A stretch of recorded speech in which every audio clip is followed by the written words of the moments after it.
Guys মানে কাজ থেকে আসলাম, অনেক হেঁটে হেঁটে আসতে হয়েছে। এসে দেখিয়ে দেখো আমার গেঞ্জি, তারপর ওর প্যান্টটা ওর, আমার গেঞ্জি পরে শুয়ে আছে। কোথায় ঘরের বউ নাইটি ফাইটি পরে শোবে, গরম লাগে ঘরে। এদের কটা ভিডিও দেখলে না, মেয়ে পরে শুয়ে আছে, গরম ওর খালি এত গরম। আজকে ওর জন্য আমার গেঞ্জি পরে শুয়ে আছে, বলো গাইস। আর আমি দেখো খালি গায়ে শুয়ে আছি, আর ও আমার গেঞ্জি।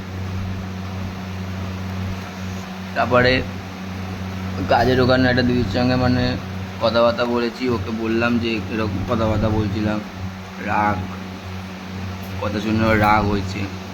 আবার দেখে দেখো না, আমার দেখে মিচকি আছে, দেখো দেখো গাইস, আমার মিচকি আছি দেখ। হাসছো না তুমি? রাগ হয়েছে, ওরা দেখি এসে দিয়েছে গাইস, ওর ওর আহ উ গাইস মেরে দিল আমাকে,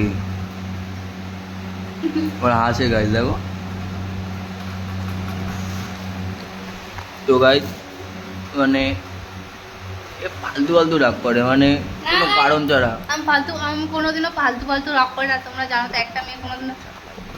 একটা মেয়ে কোনোদিনও ফালতু রাগ করতে ও পারে না। ফালতু ফালতু রাগ করে, একটা মেয়ে আলাদা ব্যাপার। একটা মেয়ে আলাদা ব্যাপার, মানে ও আমার সাপোর্টে নেই, ঠিক আছে তো?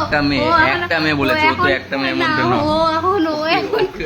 ও এখন অন্য জায়গায় গিয়ে অন্য ভালোবাসা শুরু করেছে, তাই এখন সে মেয়েটার কথা বলছে। একটা মেয়ে মানে বুঝতে পারছো, ওই একটা মেয়ে করছে, একটা মেয়ে আমি আমার বলে অন্য কাউকে ভালোবাসি, তাহলে ওর জন্য গোলাপ কিনে আনতাম গাইস, তুমি বলো। আরে ওইটা আমাকে মানে দেরি হয়ে যায় তো কাজ থেকে আসতে, ওইটার সাথে সময় কাটিয়ে আছে। ওরা আমি রাগ করে থাকবো, তো একটা গোলাপ নিয়ে চলে আসে, বুঝতে পারলা গাইস?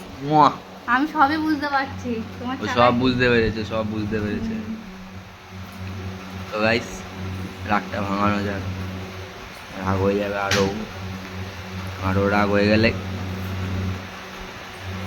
গাওয়া।